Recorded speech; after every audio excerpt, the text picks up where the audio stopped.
from around the Beltway to around the world. This is the Daily Drum on 96.3 WHUR. Plus, now every Wednesday on WHUT TV, bringing you the information you need that matters most. Better together. Here's Harold Fisher.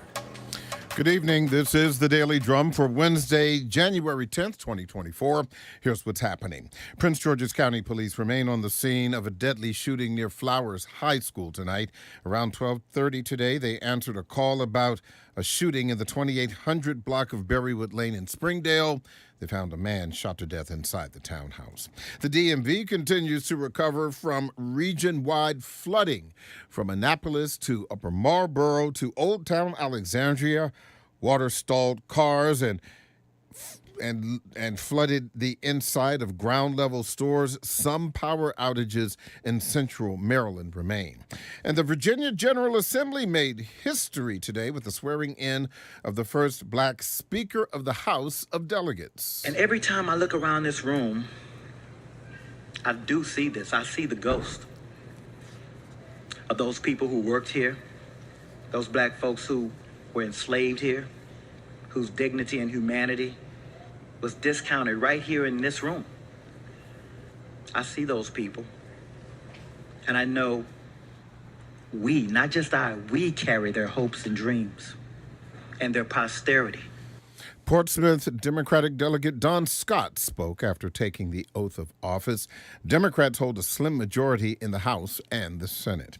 And the Maryland General Assembly's 2024 legislative session also got underway today. State lawmakers will grapple with the projected state budget deficit, cuts to proposed transportation spending, and juvenile justice reform.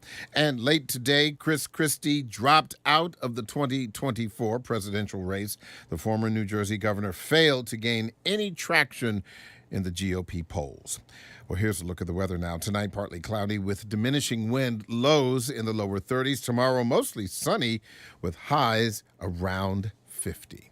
Well, coming up, addressing truancy and absenteeism in the D.C. public school system, and the Reporters Roundtable takes on the top stories of the week. Lines are open. Give us a call at 202-319-7810, 202-319-7810. Insight is next on WHUR and WHUT-TV. On the go and on demand, WHUR and WHUT are with you. Download the WHUR app today to get full access to shows, playlists, and our latest contests. To access WHUT on demand, download the PBS app and make Howard University Television your station. Catch up on our WHUT original productions anytime, anyplace on YouTube at WHUT TV. WHUR and WHUT, better together. You may have noticed something different on Monday nights at 8 p.m. on WHUT. We like to call it Must See DMV. As part of our mission to amplify your stories on your station, you'll get to see some of the finest works from our creators who call D.C., Maryland, and Virginia home. It's Must See DMV, Monday nights starting at 8 p.m. right here on WHUT, Howard University Television.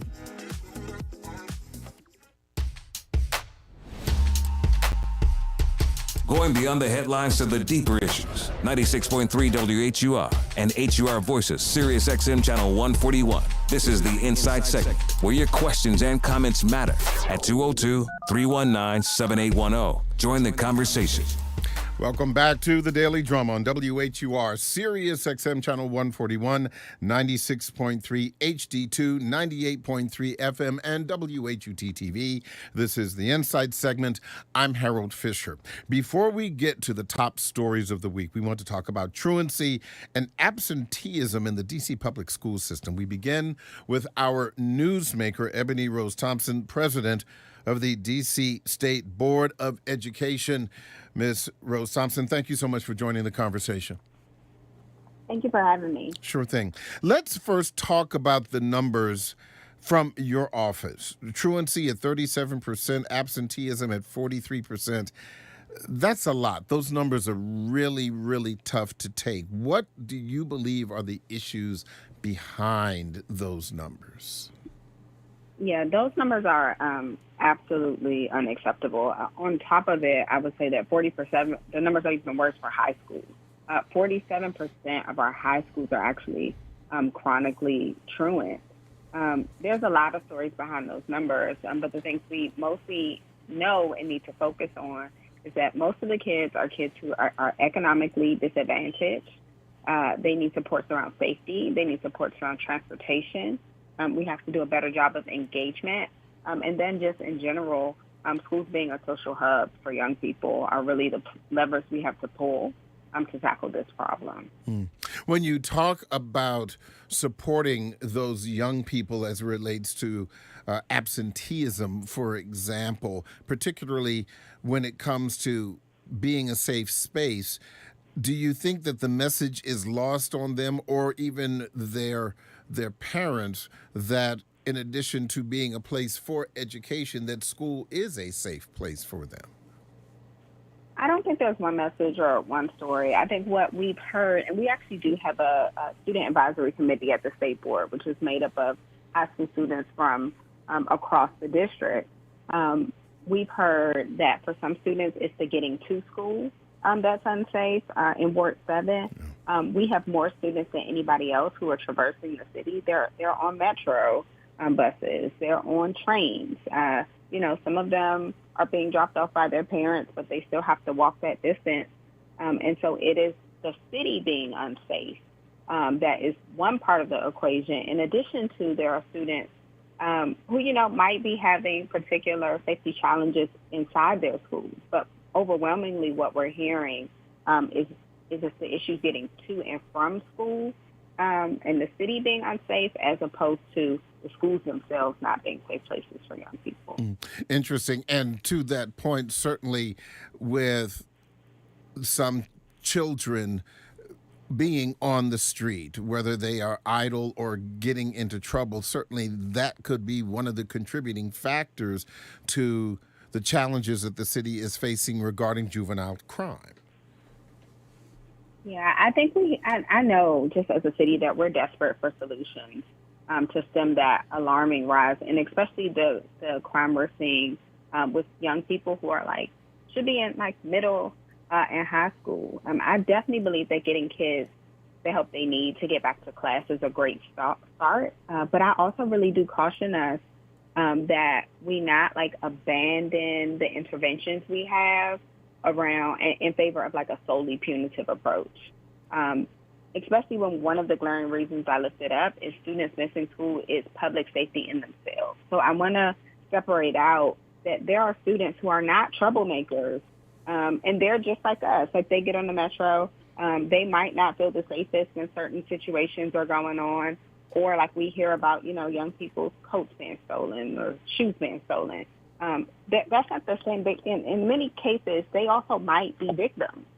Not every young person who isn't showing up for class is a kiddie criminal, right? And we also know that if students are in class, they're learning. They're not getting into trouble, and they're not doing the things we don't want them to do. They're on a different pathway for life.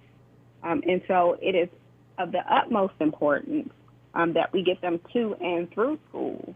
Not just because we think they're going to cause us trouble, but because that's the path they're supposed to be on. That's their job as kids, is to prepare for their future. And so we have to do our job to alleviate any barriers that challenge that. Speaking of doing your job, you mentioned interventions. What is the plan to try to address these really difficult numbers and get students back in the school? I'm sure there isn't a one-size-fits-all situation. It's definitely not a one-size-fits-all situation, but we've had some bright spots. I would say at the State Board of Education, we look for solutions. We actually have a monthly public meeting. Our next meeting is this coming Wednesday at 5:30 p.m. That'll be January 17th at the Old Council Chambers, where we're actually going to have a panel about the bright spots and hopefully lift up some solutions. Organizations like Communities in Schools is doing really good work around wraparound services and being able to actually tackle just different challenges and meet students where they are. We also have like some high schools, like Maya Angelou in Ward 7, which has amazing numbers. And so we're trying to figure out what is it that you're doing that other schools should be doing. If we learned anything during the pandemic, it's that schools really are the place where families get connected to services. And any plan that works is going to be one where we're making sure those services and supports are in schools. And we're looking for not just the places where we're like, oh, this is going wrong, but lifting up where things are going right. And that's really the work we're trying to do at the state board, is lift up solutions to make sure that as we plan across the city, good things are happening for our kids. Mm-hmm. Has there been any discussion about at least some initial steps to kind of correct this problem? So the council has had 2 hearings about this. OSSI, which is also State Superintendent for Education, they're the ones that release the numbers.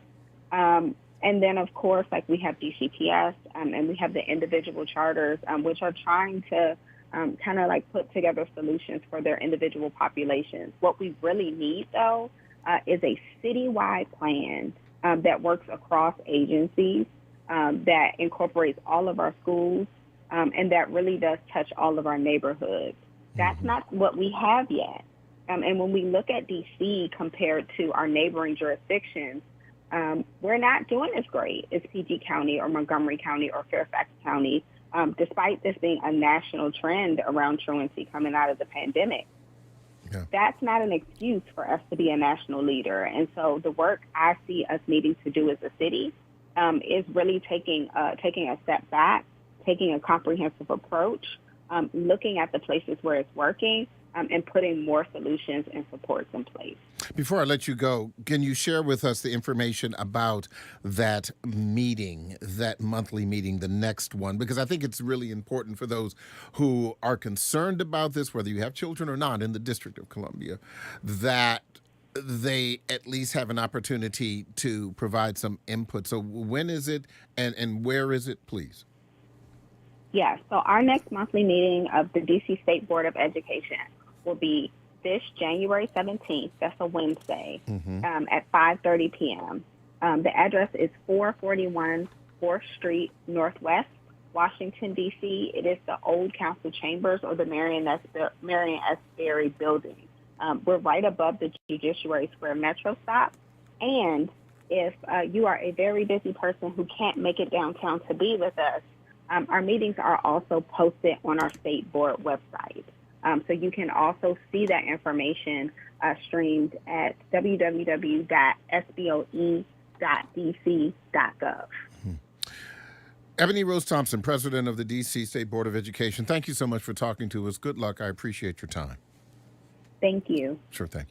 Well, we do have quite a bit to talk about tonight. Virginia's legislative session opens an historic first. Maryland also opening its General Assembly today. D.C. government telework policy says come back to work. Secretary of Defense Lloyd Austin's lack of transparency about his health. And, of course, the controversy surrounding comedian Cat Williams. We're going to talk about all of that. But first, joining us now for the Reporters Roundtable, Deborah Bailey, contributing editor with the Afro, and Deron Synder, columnist with the Grio.com.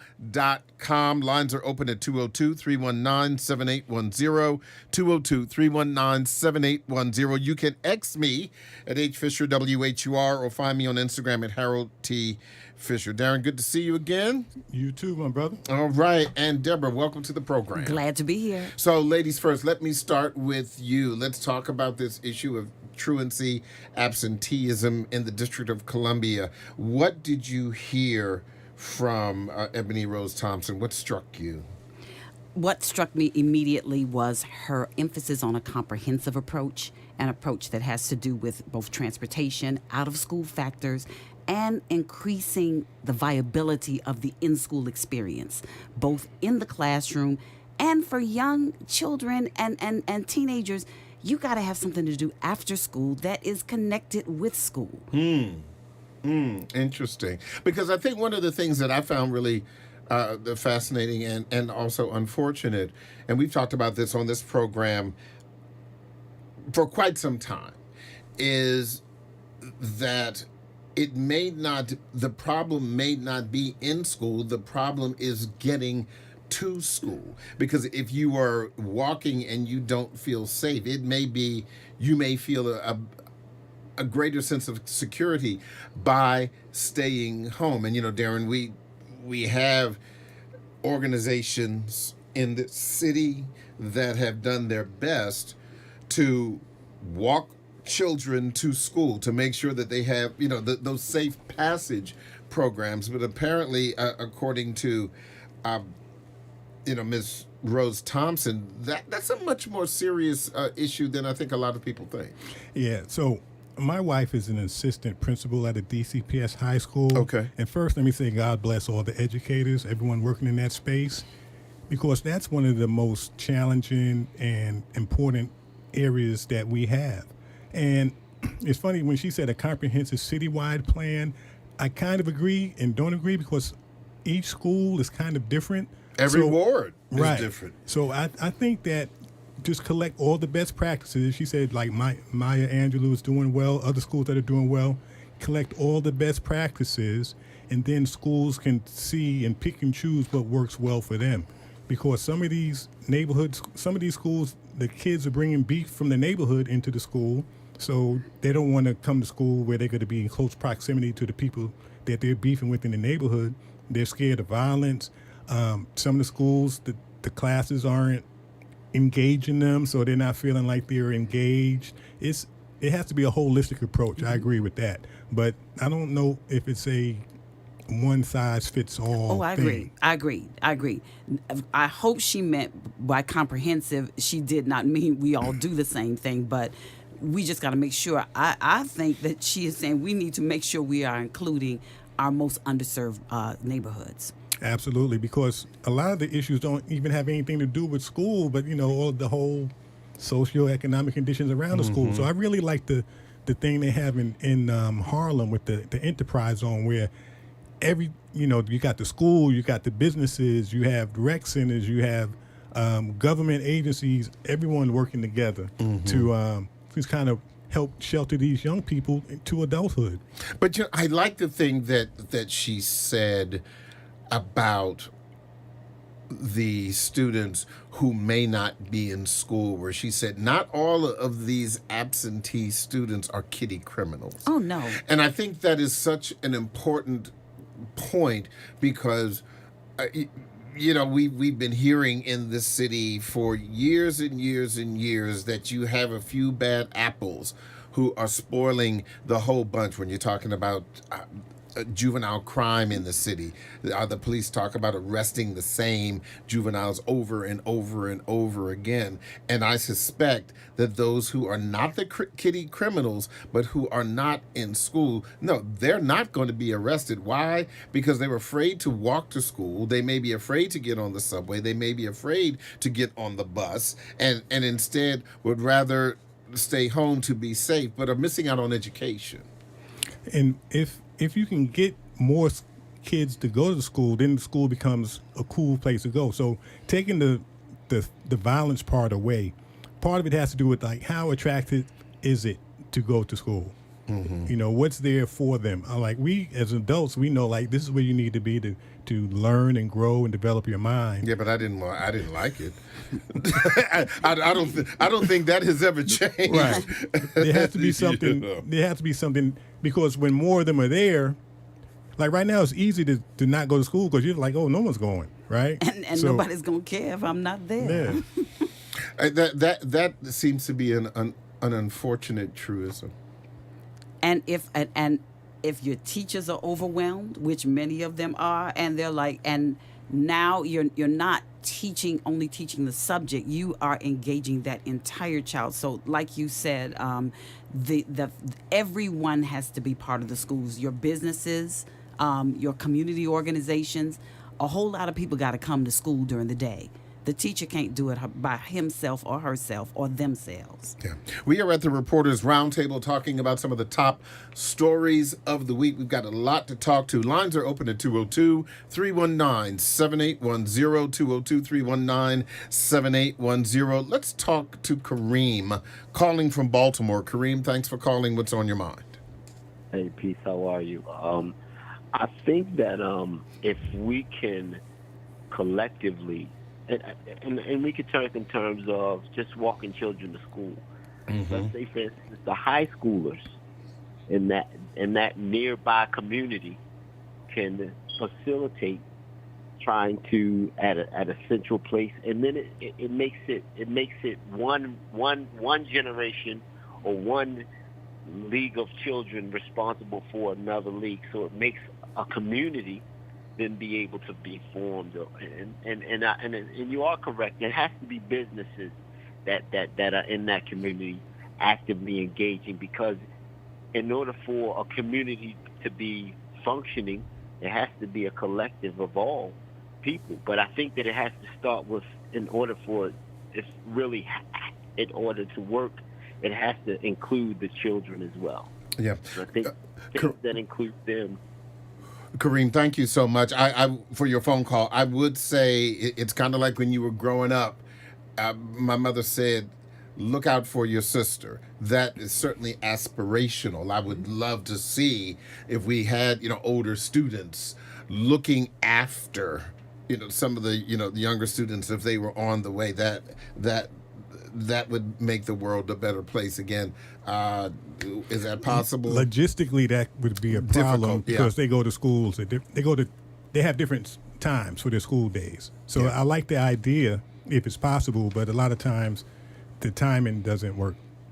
We've got a lot to talk about tonight, and we invite you to give us a call if you want to talk about any of the things that we're talking about, even something that perhaps we mentioned before. Let me take one more phone call, though. Morale calling from Baltimore. Thanks for calling, Morale. What's on your mind? Yeah, I just wanted to call just to make a comment on the truancy issue. Sure. I'm also a former, I heard one of the said their wife was an assistant principal. I'm a former assistant principal at a D.C. public school, high school actually.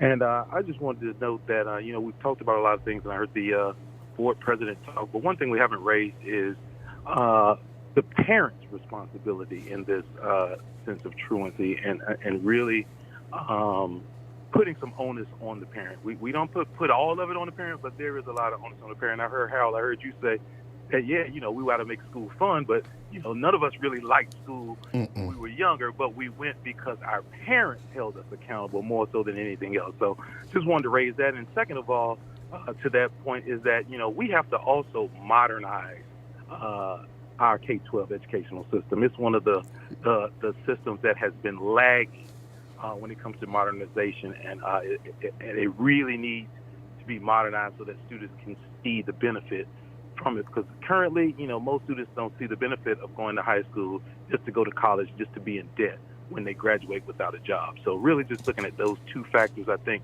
really have to be addressed when it comes to parent accountability and just providing a new modernized program for students nowadays that don't always match up with what's currently the new career that these students will be getting.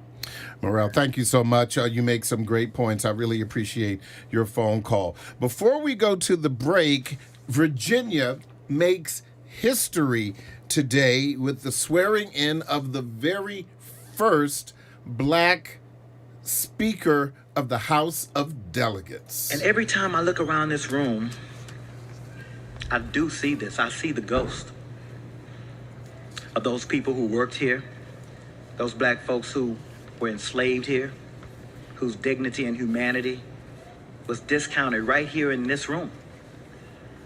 I see those people, and I know we, not just we carry their hopes and dreams and their posterity. When we come back, we are going to be talking about the new Speaker of the House of Delegates in Virginia, Don Scott. Stay with us. The Daily Drum will continue on Sirius XM Channel 141 and WHUT TV. I'm Harold Fisher. The original Quiet Storm is next. That's coming up on WHUR. We'll be back in just a bit with more of the Reporters Roundtable.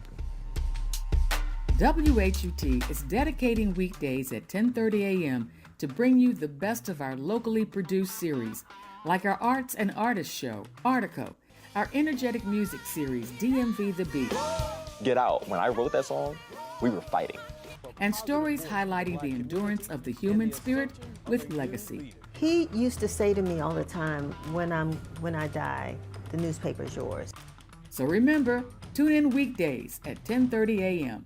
Howard University Television PBS and WHUR 96.3 are joining forces Wednesday nights at 7 p.m. as we bring you Harold Fisher and the Daily Drum live as we take you inside the stories of the DMV. We've got the experts and the people that matter most to help you make informed decisions for your family and your community. That's the Daily Drum, Wednesday nights at 7 p.m. live on WHUT and WHUR. Better together.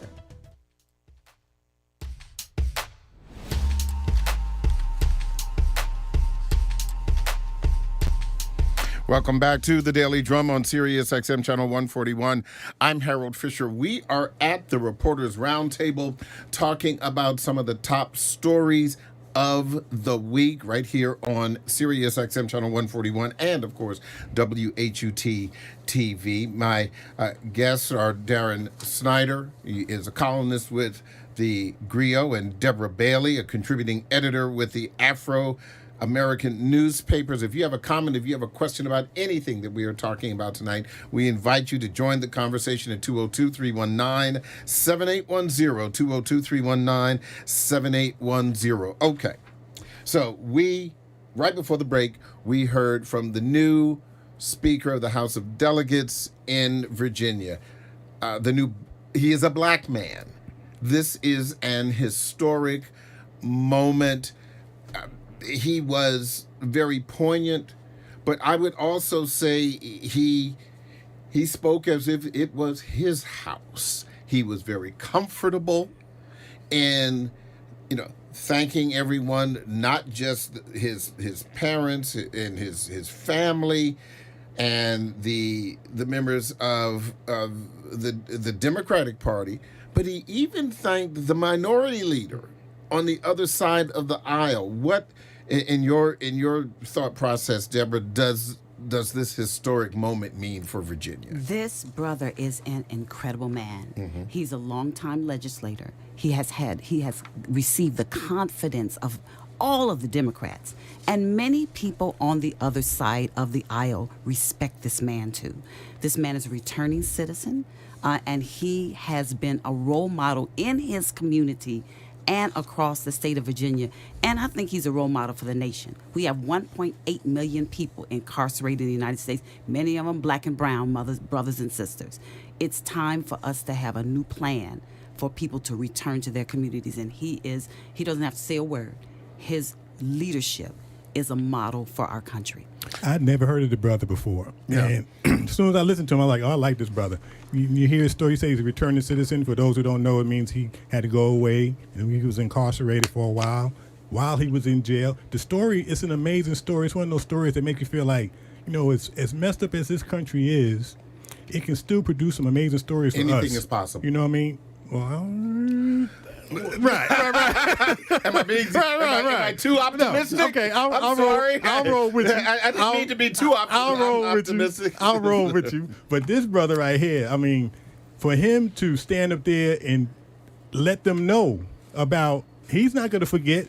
He's not going to forget the history that the governor wants us all to forget, wants erased from the book.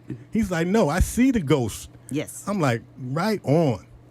And and I think at a time when politicians are often trying to be politically correct, and I'm not talking about those on Capitol Hill. That's another show.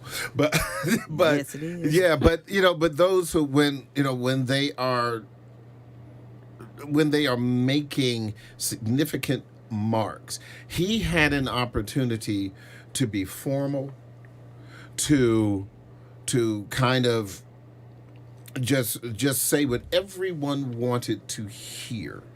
But this could very well be a new direction, arguably, for Virginia, because we are still talking about divided government. Yes. While the Democrats have slim leads in the House of Delegates and the Senate, you still have Governor Glenn Youngkin, who is more than likely going to be yielding, the veto pen.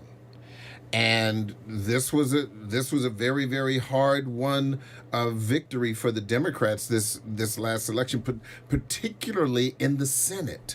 And so, the issues that they're going to be addressing, particularly as it relates to taxes in Virginia, I think it's going to be hard fought, because the Democrats want something different and the Republicans want something different. He will have to lead his delegation and the assembly into solutions that are broad-based and that are comfortable for a variety of citizens.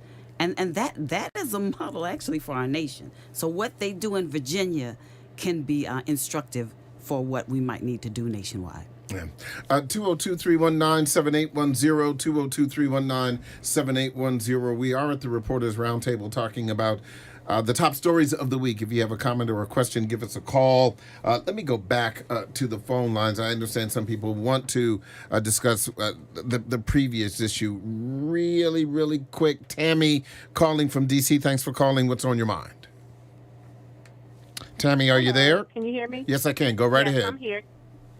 Yes, I just wanted to say that I'm actually a victim of a child, young black male, teenager attending D.C. public schools, previously, because I ended up taking him out of the school, and my main concern was the safety. Mm-hmm. And I actually have older children who grew up in the cities, which has been a big time frame of, distance. Time frame that's changed so much. And my kids say that I baby my son, which honestly is not about babying him, but is more concern of his safety as a parent. And I explained to them that the times have changed so much and that they travel together. But needless to say, I had asked my son one day, did he feel safe traveling to school? And he told me no. And it basically hurt my heart. So I said, at this point, I just got to do what I have to do. And I'm going to take him and I'm going to drop him off. And that's basically what I have been doing. But I did run into a situation where I felt like, he never was like an A-B student. He's always struggled in school. Okay. But honestly, I felt like, walking into the 9th grade, being a teenager, trying to figure out, a lot of different things. You know what I mean? You have these new peers and things of that nature, and in trying to identify who you are and proving something. And one thing I can say is that, being a female and raising young black males, I would never know what it's like to be a young male, but to say all of that, I just felt with the little bit of things that he did share with me, kids carrying guns or keeping guns at people's houses, all of this stuff. And he's like, Mom, be for real. I walk past 3 different hoods before I get to my school, and I'm like, wow, Well, Tammy, I've got to move on, but let me just say this to you, because I think that one of the previous callers addressed your role as a parent, and I certainly salute you in being involved, trying to keep your son safe so that he can get back and forth to school, so that he can get an education. Struggling or straight A's, you are doing what you can to make sure that he stays in school where he is supposed to be. And so certainly I salute you, and please continue to do your best to keep your son safe. Thank you so much for your phone call. Let me talk about speaking of this, Deron, the other issue, the Maryland State, the Maryland General Assembly also started today, and we know that the big issue is juvenile justice reform, and I think it just speaks to what Tammy was talking about in the District of Columbia, but in Maryland, I would argue there doesn't seem to be anything that is more important than this right now. I don't think it's just Maryland, because D.C. is off the chain too. But I like what the woman from the school board said about, this balance between being punitive and rehabilitative. It's such a hard thing to do, because some of these kids, they out here doing terrible things. And if they're just going to come back out and do it again, then we do need to do something about it. But at the same time, we need to address what's leading them into this and try to change the environment around them so that this behavior is not attractive to them. But you have to segment what's going on. And I agree with both punitive and rehabilitative. A 12-year-old who is out here carjacking, which when my car got caught, my Kia got carjacked. You were carjacked? It was a 13. Hold on, So back up. that's But a different situation. you were carjacked? Yes, Lord. Okay, And that's so a different situation. so hold on. What happened? So I mean, before you had the thing you could put on the Kias are easy to carjack. Yeah, and that we know So that was kids- an issue. Yeah. So, but when it's a 13-year-old kid, 13 and 14-year-old kids, which were the kids that were in my car, I see you looking at me like, that's a different situation than a 16 or 17-year-old repeat kind of criminal or carjacker or person that carries a gun. A 12 or a 13-year-old who's out here for the first time figuring out what can I do. There needs to be a different solution. I am glad that you were here to tell the tale. First and foremost, was this child armed? No. It was a strong. No. It was a no. I wasn't in the car when he took my car. Oh, he stole your car. He stole my car. Okay, which is different from carjacking, because I was under the impression that you were in a car. Okay, he stole my car. Okay, took it around. I left the car, went in the house, and then I came back out of the house at 15 minutes later. Like, where's my car? Mm-hmm. My car was gone because him and his friends had taken my car where they wanted to take my car, and it was returned in a different condition. Yeah. But that's a different situation.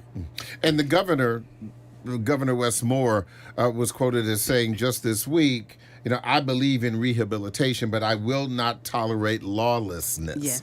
And that's really kind of where we are in Annapolis right now. Yeah, he's working on 3 measures to address gun violence and juvenile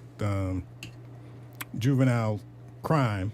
And like I said, it's not an easy solution to it. I'm not going to act like, all they got to do is A, B, and C.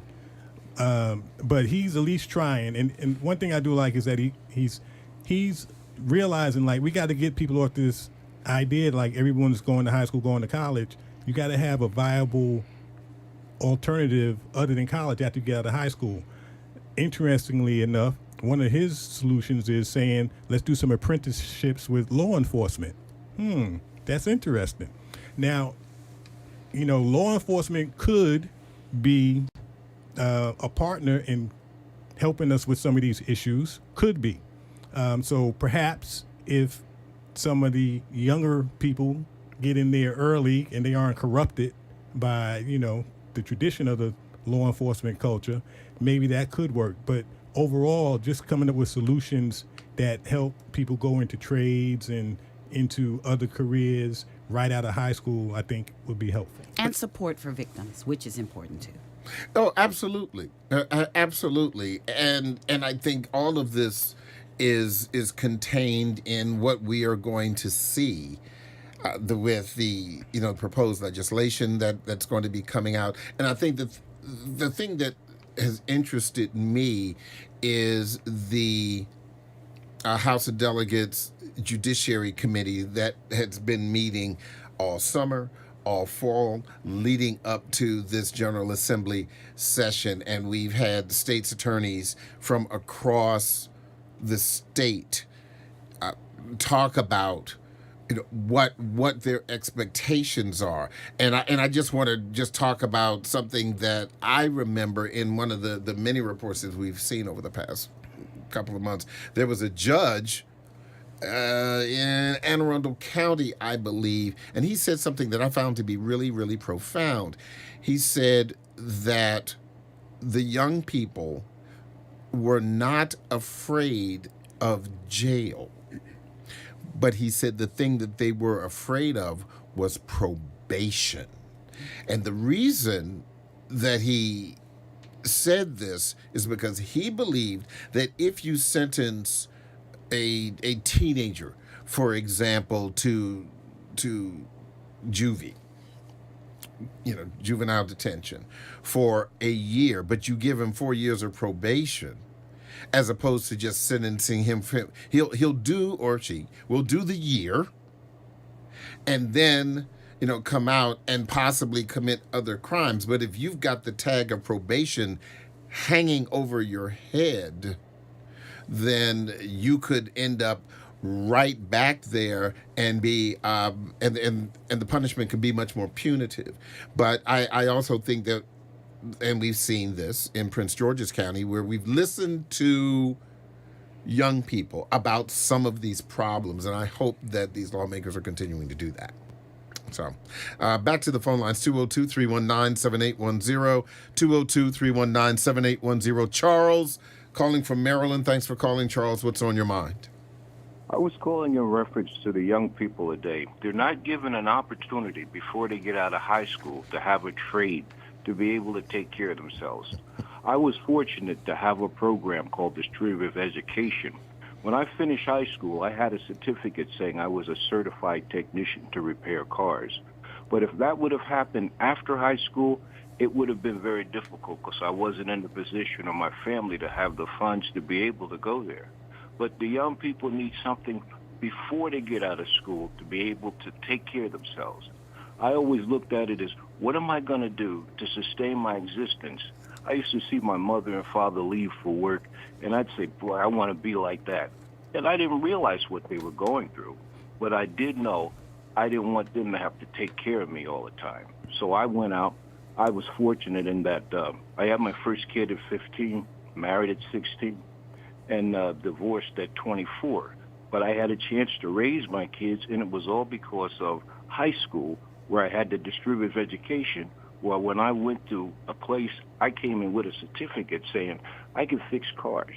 And these kids from school, not kids, young people, they're not given that opportunity, it seems, like I had. I'm a product of PAL, and I was always taught, be a the Police Athletic League. Yes. Yeah, go ahead. Police Athletic League. God-fearing, law-abiding, tax-paying, productive citizen of society. Yeah. I started as a dishwasher, worked my way up to a custodian. Guys would be laughing at me, but I would come home Friday with my paycheck. So they're laughing, and I'm working. And here it is, I've worked myself up to a point where I could write policy for safety for the United States Postal Service, and they would be adhered nationwide. But I didn't know that when I was 16. But they got to give these young people an opportunity before they get out of school and have an idea of what they can do to take care of themselves. Okay. Charles, thank you so much for sharing that with us. I appreciate it. I want to move on to the next topic, 202-319-7810, 202-319-7810. Kenneth from D.C., I know you want to talk about Cat Williams. Hang in there. We are going to get to that. That's going to be the last thing that we talk about. So just hang in there. I want to talk next about D.C. Mayor Muriel Bowser's policy regarding telework. Okay, we are long past the pandemic, and Deborah, you are ready to bust at the seams. What she is saying that no more 2 days a week. You get 1 day at home. You get 1 day at home. Bring it on back home and get to work. So what's so funny? Get up and come back. She's saying the money needs to come into the city. Get up, come to work, bring your money, eat your lunch, stay after work, and do something in the city before you go home, and help the coffers of the city. But every mayor, every legislator is concerned about our downtown and metropolitan areas that have changed during the pandemic. It's a crisis. The empty commercial space across the country in major cities is a crisis. And I don't know what's going to happen when all these places go under. But if you look at it, so I work from home, but see, there you go. But look, if people can look at it like in an unselfish nature and be like, look, we need to get people back in these downtown areas and get some money flowing, or it's going to be bad for everybody. So, I understand why companies, well, particularly politicians, companies not so much. Politicians want to get the downtown spaces filled because that's revenue. Right. Companies, I think they're just wondering if you're really working at home. So it's a different thing. But from a politician point of view, definitely pushing for getting people back in the office. And they're looking at the federal government saying, come on, y'all need to do the same thing. Deborah, do you work from home?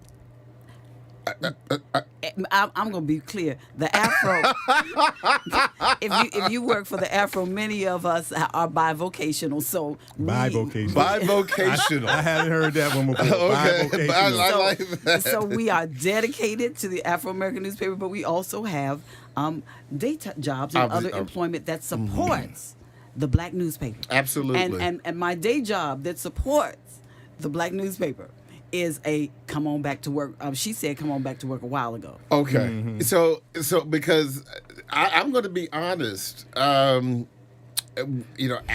we got, vaccinated and all of that, I have no sympathy for the folks who have to come. I am always working right here. People like you, y'all are haters, man. No, I'm not. Y'all hate on the work from home people, because y'all got to get up every day and go into work. And I understand. I would probably be I'd be a little salty too. No, I'm not.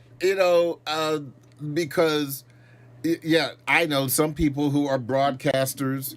They work for home. But built those studios at home. It wasn't, it wasn't easy. I didn't like it. My waistline didn't like it. I wasn't one of those pajama wearing Zoom employees. Not that there's anything wrong with it. Yeah, right. Exactly. Speak for yourself. But and I have a long commute. My commute is 50 miles one way. But I would prefer to work from here. I would prefer to see and interact with my coworkers. I didn't like working from home. And that's fine because, different strokes, right? So some people love it, some people hate it. Yeah. But I understand, like, from an economy point of view, it's hurting the economy. But I will say to that point, and that really isn't applicable to this job, but other than buying gas, I bring my own lunch. So I'm not going out to lunch. Man, go and get you a hot dog from Half Smoked down there. I'm not doing that. Your local small business who needed the money during the pandemic. I get, but see, I never did that. Because I'm counting my coins. I got you. 202-319-7810, 202-319-7810. We are at the Reporters Roundtable talking about some of the top stories of the week. If you have a comment or a question about any of the topics that we are talking about today, certainly give us a call at 202-319-7810. Okay, so I want to talk about Secretary of Defense Lloyd Austin. We know that he has been treated for prostate cancer, but he didn't tell anyone. And that is, in and of itself, problematic. It has developed into a big brouhaha. And here's the other thing. When this story first broke several days ago, the reporting was that he was under general anesthesia, that he had, turned over the leadership to the Deputy Secretary of Defense, who was vacationing in Puerto Rico, and that President Biden didn't know until very late. But then yesterday, a spokesman for the Defense Department said this. During the stay, Secretary Austin never lost consciousness and never underwent general anesthesia. Again, certainly we want to make sure that notifications are happening in a timely way. And in this way, as we've acknowledged, there were some shortfalls. And so it's important that we go back and look at what those shortfalls were, what could have been done better, and make sure that going forward, we're improving those processes. So general anesthesia, was he out? Was he in? Deron, he messed up. He messed up. You can't do that. You can't leave the president out there hanging. No one knows what's going on. No one's at the wheel, so to speak. So he messed up. Now, of course, people on the other side of the aisle are trying to say, it's a fireable offense. I don't think it raises to that level. But he clearly messed up, and hopefully, this will stop anybody else from doing similar. My good brother. However, it is I heard a wonderful interview this morning with an employment lawyer and an expert who indicated, and I agree, it is the responsibility of the White House or any employer to create clear, consistent policies. In this case, that all cabinet members must follow to report whatever, whether it is to report their absence, their illness, or their whatever. And what is not clear is that there is a clear, consistent, and specific policy that the White House had about how you must report and to whom you must report when you're out, when you're ill, etc. That could be a good defense if it's not in writing, but I would just say, common sense would suggest you're the head of the whole armed forces. You're about to be out of pocket. You need to let somebody know. I completely disagree with you on that part, Deborah. Okay. Yeah. Should a policy? I'm not saying that. That's a good. Wrong. I would pull that out too. Well, or not you. I disagree with the HR person that defense lawyer. Yeah, that's what they do. The defense lawyer, because we're not talking about Xerox, IBM, or Amazon. We are talking about the United States Armed Forces, and like you said, it's common sense. It's common practice. You are the big dog. Good thing nothing jumped off. But hold on. There were strikes while he was recovering from this. So in the Middle East at that time they were doing in terrorists. But I just think, and he admitted he should have been more transparent. Yes. But I think that the bigger issue here as well is this, we're talking about prostate cancer. We're talking about, a black man of a certain age. We're talking about the big C, which we know historically for a lot of black people, they still... And it is no longer a death sentence. It may not be, but we're still talking about cancer and for people of a certain age, they still don't want to talk about it, and that appears to be what has happened. Mm-hmm. Thankfully, it was caught early from all reports, and he had a little situation with the urinary tract infection. Yeah. But hopefully that'll clear up. But yeah, this is a great opportunity for us to talk about it out in the open. That probably had something to do with him not wanting to share. Yeah, absolutely. Think better, do better. And maybe that's a cautionary tale for the rest of the cabinet. Think better, do better, and let's create clear, consistent policies that everyone must follow. If you go in the hospital, let me know. Thank you. And you don't have to tell anyone that why you're going. But look, what do they say around the office? I'm going to be out because I'm going to have a procedure. Okay? And I may be out for a while. And so here is the work that I am responsible for. Well, I'm not going to be able to do that work. So, Deborah, here's the work. And Mr. President, Mr. Boss, or Miss Boss, you need to be aware. Here, take. Let me get my sick leave. Let me get my sick leave, and my PTO or whatever else you got to do. Right. Yeah, he messed up. Okay, so finally, all right, help me with this, please. This Cat Williams situation. I don't care. Why should I care? I don't either. I mean, I've only heard about some of the things he said. First of all, I think the podcast was like 3 hours. Yeah, about 2.5 hours. Yeah. No, that's a no for me. You know, I could hear some of the highlights, but you know, it's good for him. I'm sure it's good. I think it's going to help he's on tour, so I'm thinking it's going to help his ticket sales. And from that standpoint, it was great for him. I think. Was it a publicity stunt, you think? From what I hear, it could be some of that. It could be some mental issues. It could be some braggadocio. It could be some haterade. It could be a whole lot of things. I don't know. I didn't listen to it. You know, some people say he sounds angry and jealous and bitter. You know, I don't know. But it did raise his profile significantly, got everybody talking. And now I see that Kevin Hart's ex-wife is going to be on tour with him. So they should do well at the box office. And I hope they have a wonderful time. Yeah, and that's not shade. That's a whole forest bringing somebody's ex-wife in. And like I said, I don't care. You don't care. But a lot of people care about this, Deborah. Well, what I'm hoping people also care about is that Kevin Hart has been named for the Mark Twain Prize, which is one of the highest honors that you can receive in the world of comedy.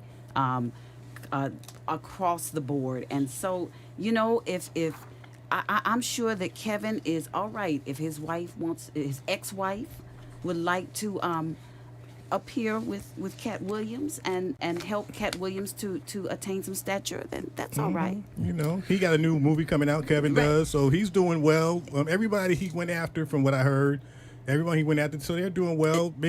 Maybe they did steal jokes. I don't know how comedians roll, you know. Yeah. But that reminded me of that Bernie Mac episode when Bernie Mac and Chris Rock, when Chris Rock stole Bernie's joke on the show.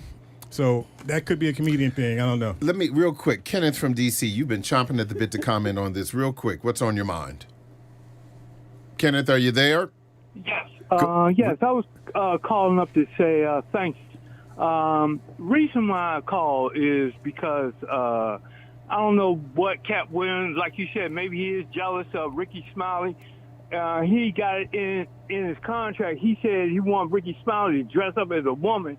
You know, how would he like if Ricky Smiley said, the only way you're going to come on my show is you dress up like a dog? You know, that's my opinion. Ricky Smiley, if you go on YouTube, Ricky Smiley been doing that skit from... Oh, see, you messed up. You messed up. Sorry, bro. Yeah. This ain't that kind of show. No, it is. This is a family show. But listen, Deron Synder, Deborah Bailey, thank you so much for talking to me. Thank you. I really appreciate it. And, you know, maybe if you guys do stand up, trust me, I will come to the show. Okay. Try the veal. See, there you go. Try the veal. Finally tonight, the legislative sessions in Virginia and Maryland are underway. Now, what sticks out to me is what's happening in Annapolis around juvenile justice reform. Now, none of the lawmakers is a juvenile, obviously, but some of them have spoken to young people about this issue over the past several months. Now, those teenagers, some even younger, may have given the lawmakers some insight into how to fix this very serious problem of juvenile crime. You know that saying from the good book, out of the mouth of babes? I hope the lawmakers are listening. That's the Daily Drum for this Wednesday, January 10th, 2024. I'm Harold Fisher. Good night.